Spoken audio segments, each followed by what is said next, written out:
നമസ്കാരം, അസ്സലാമു അലൈക്കും. ഇന്ന് ഏപ്രിൽ 24, 2026. ഇന്ന് വരുന്നത് ഒരു പുതിയ കഥയാണ്. അതായത് എൻ്റെ പേരക്കുട്ടികളുടെ മിഠായി കിട്ടാത്ത പ്രാർത്ഥന, നിങ്ങളുടെ പണ്ഡിതന്മാരുടെ പ്രാർത്ഥന കൊള്ള പോകും. നിങ്ങൾ ക്യാൻസർ രോഗികളാവും. അതുമാത്രമല്ല, ₹1 മരുന്ന് നിങ്ങൾക്ക് ആര് വെച്ചാലും ഭരിക്കാണ്ട് പോകും. എൻ്റെ പേരക്കുട്ടികളുടെ പ്രാർത്ഥന. ഇനി നാട്ടുകാരോട്, ചില ആളുകളോട് കുറച്ച് കാര്യങ്ങൾ. ഈ നാട്ടിലെ നിങ്ങളേതായാലും തൊഴിലെടുക്കില്ല, തൊഴിൽ കണ്ടുപിടിക്കില്ല, അതിന് പാർട്ടികൾ കൊണ്ടുവരില്ല, നിങ്ങളതിന് നിൽക്കില്ല. അതൊക്കെ നിങ്ങൾ ചെയ്യില്ല. അതിനൊരു ബുദ്ധി വേണം. തന്തയ്ക്ക് ജനിക്കണമെന്നാണ് പറഞ്ഞത്. ഒറ്റക്ക് പറഞ്ഞാൽ നായ്ക്കുട്ടികൾ കാണിക്കണമല്ലേ, അത് നായികളും പട്ടികളും അവരുടെ തന്തയും തള്ളേനെയും ചുറ്റുപാടാണ്. അവർക്ക് മരുന്ന് അവരുടെ ഇടയിലാണ്, അവരുടെ ഭക്ഷണം അവരുടെ ഇടയിലാണ്, ഓടി നടക്കൽ അവരുടെ ഇടയിലാണ്. ഇത് ഒട്ടനവധി കാര്യങ്ങൾ പഠിപ്പിക്കുന്നുണ്ട്. അതായത് അതിലും തരം താന്നിട്ടാണ് ഇവിടെ ചില ആളുകളുടെ പെരുമാറ്റം. നമ്മുടെ നാട്ടിലൊരാൾക്ക് തൊഴിലെടുക്കുന്നതിലും മരുന്ന് കണ്ടുപിടിക്കുന്നതിലും നിങ്ങൾ എതിര് നിന്നാൽ അത് 3 വിഭാഗക്കാരെ നിങ്ങൾക്ക് എതിരായിട്ട് പ്രാർത്ഥിക്കും. അത് ശരിക്കും നടക്കുകയും ചെയ്യും. അതിലൊന്നാണ് ഞാൻ. നിങ്ങൾ ഈ തരത്തിൽ നിങ്ങൾക്ക് ആർക്കെങ്കിലും ഈ തരത്തിൽ വന്നിട്ടുണ്ടെച്ചാൽ നിങ്ങൾ വളരെ വ്യക്തമായിട്ട് എൻ്റെ പ്രാർത്ഥനയോട് ജോയിൻ്റ് ആവുക എന്നാദ്യം വലത്തെ കൈ അടുത്ത മലയിൽ വെച്ച് പറയുക. എന്നിട്ട് അഊദു ബില്ലാഹി മിനശ് ശൈത്വാനിർ റജീം ബിസ്മില്ലാഹിർ റഹ്മാനിർ റഹീം ഇത് പറയാം. എന്നിട്ട് നിങ്ങൾ എന്താണ് പറ്റിയെന്ന് വിചാരിച്ചാൽ അത് കൃത്യമായിട്ട് നിങ്ങൾ ഇടത് നെഞ്ഞത്ത് പറഞ്ഞ് ഊതുക. ആരാണോ നുണ പറഞ്ഞ് നിങ്ങളുടെ തൊഴിൽ നഷ്ടപ്പെടുത്തി, നിങ്ങളുടെ ഉപജീവനം നഷ്ടപ്പെടുത്തി, അവർ നാശം. ഞാനിത് പറഞ്ഞു വരുന്നത് ഇവിടുത്തെ എൻ്റെ ഫോണിൽ ഒരുപാട് അശ്ലീലങ്ങൾ കമൻ്റ് ഇട്ടിട്ട് പറഞ്ഞിരുന്നൊരു ഭാഗങ്ങളുണ്ട്. നിങ്ങൾക്ക് വേണ്ടി ഞങ്ങളെല്ലാം മാറിയിരിക്കേണ്ടത്. നിങ്ങളുടെ തന്തന്മാർ പണി കണ്ടുപിടിക്കാത്തത് നിങ്ങളുടെ കുറ്റമാണ്. അത് നിങ്ങളുടെ കുറ്റം. എൻ്റെ മുന്നിൽ വരുന്ന ആളുകളുടെ രോഗം മാറിയിട്ടില്ല, മരുന്ന് അതുകൊണ്ടല്ല എന്നൊക്കെ പറഞ്ഞിട്ട് നിങ്ങൾ മുടക്കുന്നത് നിങ്ങൾക്ക് തന്നെ മോശമായ ചുറ്റുപാടുണ്ടാവുക. കാരണം ഈ പാവങ്ങൾ പോയി ചിലപ്പം 3000 കോടി രൂപയൊക്കെ കൊടുത്ത് ചികിത്സ കിട്ടാണ്ട് മരിക്കുമ്പോൾ തൊണ്ടയിൽ മൗത്ത് വന്നിട്ട് കുടിക്കുന്ന സമയത്തിൻ്റെ വെള്ളം ഇറങ്ങാണ്ട് വരുമ്പോൾ ജീവിക്കണം എന്നുള്ള ആഗ്രഹം ഉണ്ടാവും. അതുപോലെ പാമ്പ് കടിച്ചിട്ട് നിങ്ങൾ ജീവുള്ള ആളുകളെ തീയിൽ കൊണ്ടുപോയി വെക്കുമ്പോൾ അവൻ്റെ ഒരു ഓർമ്മ ഉണ്ടാവും.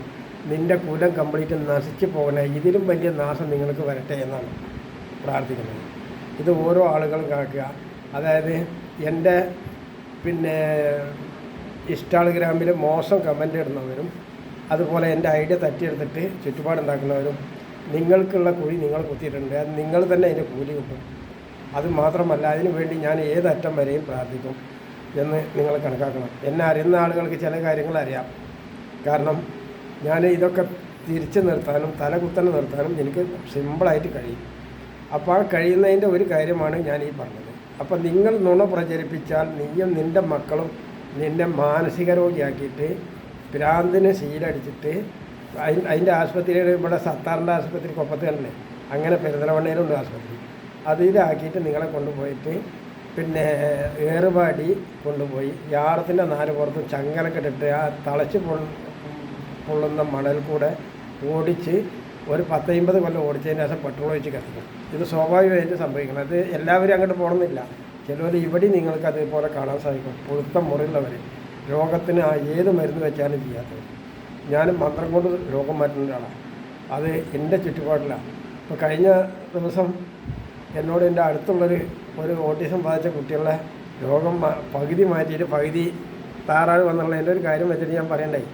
ആ പറഞ്ഞതിൽ ഒരു 1-2 കാര്യങ്ങൾ എന്നോട് പറഞ്ഞു. ഇനി മേലാൽ അവർക്ക് അത്തരക്കാർക്ക് ഇനി ചികിത്സ കിട്ടില്ല, കൊടുക്കുകയില്ല. എന്താ കാരണം അവർക്ക് നല്ലതും ചീത്തയും അറിയില്ല. ഒന്ന്, ഈ നുണ പറയുന്ന ആൾക്കാരെ നന്നാക്കാനുള്ള വിദ്യൊന്നും എൻ്റെ കയ്യിലില്ല. അത് കുറച്ചുകൊണ്ടിരുന്ന് തന്നെയാണ്. അപ്പം ഞാൻ എന്ത് ചെയ്യുമെന്ന് പറഞ്ഞാൽ പ്രത്യേകിച്ച് വെള്ളിയാഴ്ച ദിവസങ്ങളിൽ, ഇപ്പോൾ വെള്ളിയാഴ്ച ദിവസങ്ങളിൽ ഞാനിങ്ങനത്തെ ഇതുമായി ചെയ്യും, ഇനിയും ചെയ്യും. കൊറോണ വൈറസ് പോലെയുള്ള മാരക രോഗങ്ങൾ, ഉരുൾപൊട്ടൽ പോലെയുള്ള മാരക രോഗങ്ങൾ, ഭൂമി കുലുക്കം പോലെയുള്ള മാരക രോഗങ്ങൾ, കൊടുങ്കാറ്റ് പോലെയുള്ളതാണ് കൊണ്ടുവരിക. മനസ്സിലായില്ലേ? അപ്പോൾ ഇതിന് നിങ്ങൾ ആരാണോ തെറ്റ് ചെയ്ത്, ഇതിന് പോലീസുകാരും 90% കുറ്റക്കാരാണ്. എന്താ കാരണം എന്ന് പറഞ്ഞാൽ അവർ ശമ്പളം വാങ്ങുന്നു. അപ്പോൾ ഇത്തരം അശ്ലീലങ്ങൾ, മോശങ്ങൾ കമൻ്റ് ഇടുമ്പോൾ അത് എന്നെപ്പോലുള്ള പ്രാർത്ഥിക്കണ്ടോ എന്ന് നിങ്ങൾക്കറിയില്ല. അപ്പോൾ ഇവർ വലിച്ചിട്ടത് ഒരു നാടിനെ ഫുള്ളായിട്ട് സങ്കട കണ്ണീരിലാക്കിയിട്ട് ജീവനോടെ കുഴിച്ചു മൂടുന്നതാണ്. ജീവനോടെ കുഴിച്ചു മൂടാം. നിങ്ങൾക്കറിയാം, ഉരുൾപൊട്ടലുണ്ടായ ഭൂമി കുലുക്കുണ്ടായ നേരെ ഭൂമിയുടെ അടിയിലേക്കാം, പിന്നെ തുണ്ടാവും. അപ്പോൾ ഇതിലേക്ക് തള്ളി വിടുന്നതിലത്തെ നല്ലൊരു പങ്ക് ഇവിടുത്തെ പോലീസുകാർക്ക് കൊടുക്കും. മനസ്സിലായില്ലേ? അവർ കുറച്ചും കൂടി കാര്യക്ഷമതയായിട്ട് പ്രവർത്തിച്ചിട്ടുണ്ടെങ്കിൽ ഇത്തരം തകരാറുകളൊക്കെ വരും. നല്ല ഓർക്കുക, ഈ കൈ തെറ്റ് ചെയ്തിട്ടുണ്ടെങ്കിൽ അത് നിങ്ങൾക്ക് പിടിക്കാം. അതിന് എന്നോട് കാരണം ചോദിക്കുക. ഞാൻ അങ്ങനെ തെറ്റ് ചെയ്യാൻ ഉദ്ദേശിച്ചില്ല. ഞാനൊരു കല്യാണ പരസ്യം ഇട്ടതിൽ ഇവരൊക്കെ തോന്നിയാസം ചെയ്താണ്.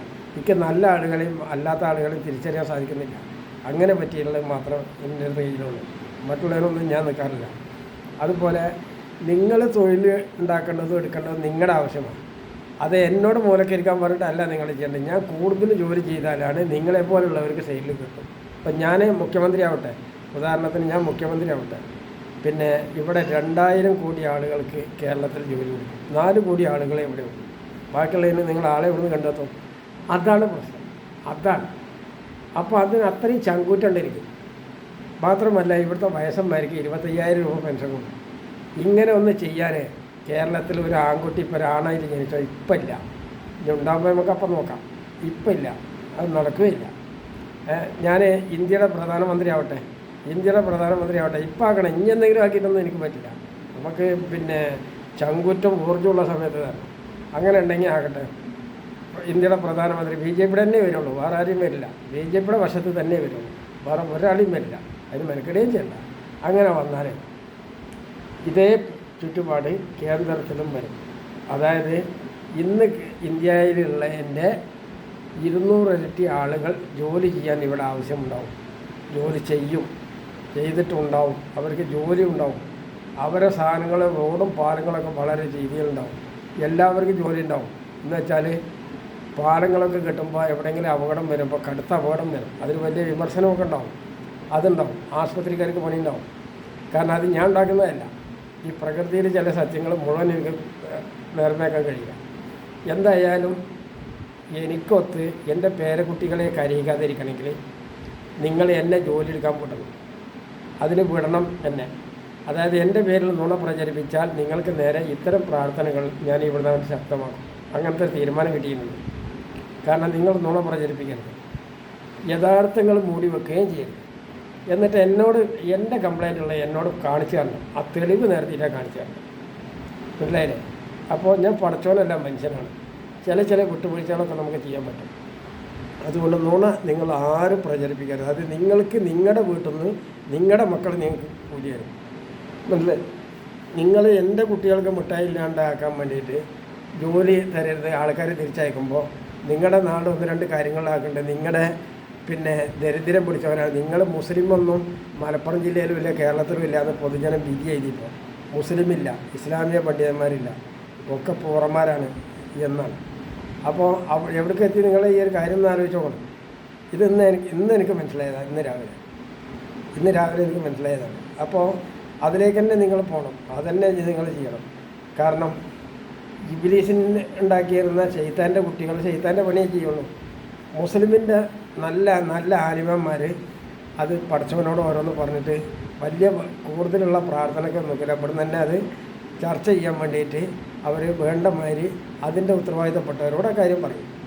നല്ല മുസ്ലിമുകളുള്ള അങ്ങനെ ചെയ്യാം. ഞാൻ ഇവിടെ നല്ല മുസ്ലിങ്ങളെ കണ്ടിട്ടില്ല. മനസ്സിലായില്ലേ? അപ്പോൾ ഈ എൻ്റെ ഫോണിൽ കൂടെ ഈ കമൻറ്റ് മോശം തകരാറിട്ടവരും ഞാൻ കണ്ടില്ലേ, അവരുടെ പണി തട്ടിയെടുക്കണം എന്നവർ പറയണ്ട.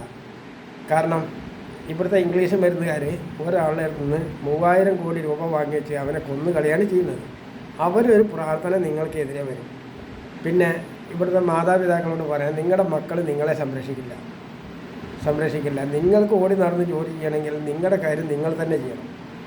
അതുപോലെ മക്കളെ ഒരു നിശ്ചിത പരിധി വരെ നമുക്ക് കൊണ്ടുനടന്ന് അവരെ ആളാക്കാം. ആ ആളാക്കുമ്പോൾ തന്നെ അവർ 1-2 കാര്യങ്ങൾ വളരെ നന്നായി ചിന്തിക്കേണ്ടതുണ്ട്. അവർക്കൊരു പിന്നെ ഓടി നടന്ന് വല്ലതും കഴിക്കാനും ജോലി ചെയ്യാനുള്ള സംവിധാനമായാൽ വാപ്പാടിമാടി ഉത്തരവാദിത്തം ചെയ്യും. പിന്നെ സ്വന്തമായിട്ട് ചെയ്യണം. അത് വേറൊരുത്തൻ്റെ ചട്ടി കയറിടാനില്ല. നിങ്ങളുടെ ജോലി നിങ്ങളുടെ മാത്രം ഭാവം. അപ്പുറത്തുള്ളവന് ചിലപ്പോൾ 10,000 കോടി രൂപ ശമ്പളം കിട്ടുന്നുണ്ടാവും, നിങ്ങൾക്ക് 2,000 രൂപയേ ഉണ്ടാവുള്ളൂ. ഇങ്ങനെ നിങ്ങളതിന് കുരുട്ട് പിടിക്കരുത്. വേറൊരുത്തന്നെ എല്ലാ ദിവസവും ജോലി ചെയ്യണമെങ്കിൽ അതിനെ നിങ്ങൾ കുരുട്ട് കാണരുത്. അങ്ങനെ കുരുട്ട് കണ്ടാൽ നിങ്ങളെവിടെ എത്തുന്നറിയോ? നിങ്ങൾ കുപ്പത്തൊട്ടിയിലെത്തും. ഒന്നിനും പറ്റാത്ത രീതിയിലാവും. നേരെ മറിച്ച് അവർക്ക് ജോലി കിട്ടിയിട്ട് അള്ള കൊടുത്താണെന്ന് നിങ്ങൾ പറഞ്ഞാൽ നിങ്ങൾ കയറി അവനേക്കാണ് വലിയ ജോലിയിൽ നിങ്ങൾ കയറും. അവനേക്കാണ് വലിയ ജോലിയിൽ അതിൻ്റെ ചുറ്റുപാടുണ്ടാകും. അപ്പോൾ കുരുട്ട് കൊണ്ട് നമ്മൾ ആരോടും അളക്കരുത്. ഒരുത്തൻ 2 നേരം ഭക്ഷണം കഴിക്കണമെങ്കിൽ അല്ലെങ്കിൽ നല്ലൊരു ഡ്രസ്സ് എടുക്കണമെങ്കിൽ അതിന് കുരുട്ട് പ്രയോഗിക്കല്ല ചെയ്യുക. അവൻ്റെ തൊഴിൽ മുടക്കല്ല ചെയ്യേണ്ടത്. അവന് കിട്ടട്ടെ, അവന് കൊടുക്കട്ടെ, കുഴപ്പമില്ല എന്ന് പറയാം. അങ്ങനെ ഇരിക്കുമ്പോൾ നീ എന്താ പണിയിലായിരിക്കണേ, അങ്ങനെ ഇരിക്കല്ലേ, ഇന്ന മാതിരി പണിയെടുക്ക് എന്ന് പറഞ്ഞിട്ട് ആരെങ്കിലും ഒരാളെ വിളിച്ച് നിങ്ങൾക്കൊരു പണി ഏൽപ്പിക്കും. അങ്ങനെ നിങ്ങൾ കയറുന്നത്. വേറൊരാളുടെ കുറവുള്ള ആശയത്തിന് നിങ്ങൾ കയറുമ്പോഴാണ് നിങ്ങൾക്ക് ജോലിയാവുന്നത്. ആ ജോലി എടുത്താൽ നിങ്ങൾക്ക് കഴിക്കേണ്ടാവുന്നത്. അതിനാണ് നിങ്ങളുടെ കുട്ടികൾ മുട്ടായി വാങ്ങുന്നത്. അപ്പോൾ എന്നെ നാശനഷ്ടം ഉണ്ടാക്കിയത് മുസ്ലിം ലീഗിൻ്റെ തെറ്റായ നടപടിയാണ്. ആ നടപടിയിൽ നിങ്ങൾ ആരെങ്കിലും പിന്നിലേക്ക് കൂടിയിട്ടാൽ നിങ്ങളും നിങ്ങളുടെ കുടുംബമൊക്കെ നശിക്കുന്നതിന് തർക്കം വേണ്ട. നിങ്ങളിത് തുടർന്ന് പോകണമെന്ന് തന്നെ എൻ്റെ അഭിപ്രായം. കാരണം അന്നേരമാണ് ഈ സുഖമില്ലാണ്ട് മരുന്ന് കിട്ടാണ്ട ആൾക്കാർ ഇവിടെ ജീവൻ വന്നിട്ട് പഠിക്കുന്ന സമയത്ത് ഈ പണ്ടാരക്കാലന്മാർ ഇന്നെ ചതിച്ച നായികൾ, നിങ്ങളെ ചതിച്ചവൻ ആരാന്ന് പഠിച്ചവനെ നേരിട്ടറിയും. നിങ്ങൾ നുണ പറഞ്ഞൊക്കെ തിരിച്ചറിഞ്ഞ ഒരു കഴിവുള്ള ഒരാളാണ് പഠിച്ചത്. അത് നിങ്ങൾക്ക് അപ്പളക്കപ്പളം കൂലിയാണ് തരും, നല്ലപോലെ തരും, നേരെ തരും. അത് നിങ്ങൾ വണ്ടിൻ്റെയൊക്കെ ചോറിൽ പെടണില്ലേ, അരഞ്ഞിട്ട് വരണില്ലേ, അതൊക്കെ തന്നെ കൂലി. നിങ്ങളിനി ഇത് റസൂലിൻ്റെ സഹായത്തിനൊന്നും ചെന്ന് കിട്ടില്ല. കാരണം ഒരാളുടെ ദുബൈ നിങ്ങൾക്ക് കിട്ടില്ല. എന്താ കാരണം? നിങ്ങൾ മോശം ചെയ്തുകൊണ്ടാണ്. അപ്പോൾ കുരുട്ട് നിങ്ങൾ ആരോടും പ്രയോഗിക്കരുത്. അങ്ങനെ അത്തരത്തിലുണ്ടെങ്കിൽ അതിന് മാറ്റം വരുത്തിയിട്ട് അവൻ പണിയിടട്ടെ, അവന് കിട്ടട്ടെ എന്ന് പറയാം. അങ്ങനെ ഇരിക്കുമ്പോൾ ആരെങ്കിലും ഇങ്ങനെ നടന്നു പോകുമ്പോൾ എന്താ അങ്ങനെ ഇരിക്കണം, എന്നാൽ ഈ ആദ്യം പണിയെടുത്തെടുത്തോ എന്ന് പറയും. അനക്ക് പണിയില്ലെങ്കിൽ ഇതാ ഈ ആദ്യം പണിയെടുത്തോ, അനക്കൊരു പണിയായല്ലോ. ഈ പണി എന്ന് പറഞ്ഞത് നമുക്ക് ഭക്ഷണം കഴിക്കാനും നമ്മുടെ ചുറ്റുപാടാണ്. ഇങ്ങനെ നിങ്ങൾ തിരിച്ചറിയണം. അല്ലാണ്ട് കണ്ടതിൻ്റെ മേലെ തട്ടി കയറിയിട്ട് ഓനത് ചെയ്യണ്ട, ഓൻ വലിയ വീട് വെച്ചു, ഓൻ വലിയ വണ്ടി പഠിച്ചു എന്നല്ല നോക്കേണ്ടത്. നിങ്ങൾക്ക് കിട്ടിയില്ല എന്ന് നിരാശപ്പെടല്ല ചെയ്യുന്നത്. നല്ലൊരു തൊഴിൽമാനാവാൻ വേണ്ടി ശ്രമിക്കുക. അത് ഗുണം ചെയ്യും. ഞാൻ നിരവധി കക്കൂസ്റ്റാങ്ക് മാന്തിയുള്ള ഒരാളാണ്. കക്കൂസ്റ്റാങ്ക് നിറഞ്ഞു നിൽക്കുന്ന കക്കൂസ്റ്റാങ്ക് പട്ടാള ട്രെയിനിങ്ങിന് മൂക്കിനകത്തും അറ്റത്ത് കിടത്തിലിട്ടിട്ട് ചവിട്ടി പഠിപ്പിച്ചാൽ തന്നെ പട്ടാള നിയമം. എന്നിട്ട് അത് ഒഴിവാക്കി വന്നിട്ടാണ് ഇത്തരം പണികളൊക്കെ. വലിയങ്ങാടിയിൽ കൈവണ്ടി നീരുണ്ട്. ഒരു ദിവസം വണ്ടി ഒന്നാൻ പോകാതെ ഇരുന്നാൽ നമുക്ക് കഴിക്കാൻ ഒന്നും കിട്ടില്ല. അത് മനസ്സിലായില്ലേ? എന്നാൽ മാത്രമല്ല, കോഴിക്കോട്ടുകാർക്ക് ഒരു സ്വഭാവമുണ്ട്, പ്രകൃതി വിരുദ്ധ ഒരു പീഡനമുണ്ട്. അതിനൊന്നും നടക്കില്ല. അപ്പോൾ ഇതൊക്കെ നിങ്ങൾ ചിന്തിക്കാൻ വേണ്ടിയിട്ടാണ് ഞാൻ ഈ കാര്യങ്ങളൊക്കെ പറഞ്ഞത്. അതുകൊണ്ട് ഒരാളോട് മോശം പറയും. അത്തരത്തിൽ ചെയ്തിട്ടുണ്ടെങ്കിൽ മാറ്റം വരുത്തണം. കാരണം ഏറ്റവും വലിയ ശിഫ, അതായത് നല്ല കാര്യം എന്ന് പറഞ്ഞാൽ രോഗം പിടിച്ചവനെ തൽക്കാലം ഒരു ആശ്വാസം ചെയ്യണം. ഞാൻ അതിൻ്റെ ഏറ്റവും വലുതാണ് ഞാൻ ചെയ്യുന്നത്. അതായത് ഒരു ദിവസം കൊണ്ട് രോഗം മാറ്റാം, 2 നേരത്തെ മരുന്നിട്ട് രോഗം മാറ്റാം. ഇതിന് വലിയ കാര്യമുണ്ട്. അതിന് ഞാൻ അത്ര വലിയ സംഖ്യ ഒന്നും വാങ്ങിയിട്ടല്ല പണി ചെയ്യുന്നത്. എനിക്കത് മുതലായിട്ട് ചെയ്യണമെന്നല്ല. എൻ്റെ വീടൊക്കെ നിങ്ങൾ വന്നോ, ഇവിടുത്തെ മുസ്ലിം തീവ്രവാദികളെ അടിച്ചു പൊളിച്ചാണ് അത് കാണുന്നത്. മുസ്ലിം തീവ്രവാദികളെ 888,000 മില്യൺ കോടി രൂപയുടെ നാശനഷ്ടം ഉണ്ടാക്കിയത്. അതുകൊണ്ടാണ് ഇവർക്ക് ഭരണം കൊടുക്കരുതെന്ന് പറഞ്ഞത്. ഒരാളും ലീഗിനും CPM-നും ആരെങ്കിലും ഒരാൾ ഭരണം കൊടുക്കില്ല. കാരണം മുഖ്യമന്ത്രിയായി ഇരുന്നിട്ട് ഒരാളെ ഒരു പരാതി എടുത്തിട്ടില്ല. ഏതെങ്കിലും പെണ്ണ് ഉള്ള പൂറ് കാണിച്ചു കൊടുത്തിട്ട് സാറാണെന്നുണ്ടെങ്കിൽ അപ്പം ഒരു പരാതി എടുക്കാണ്. അതിൻ്റെ എതിർ സൈഡിൽ നിൽക്കുന്നവരെ കംപ്ലീറ്റ് പ്രതിയാക്കലാണ്. എതിർ സൈഡിൽ ആ റോട്ടിൽ കൂടെ പോയൊക്കെ പ്രതിയാവും. കാരണം അവർ കുറ്റം ചെയ്യണ്ട.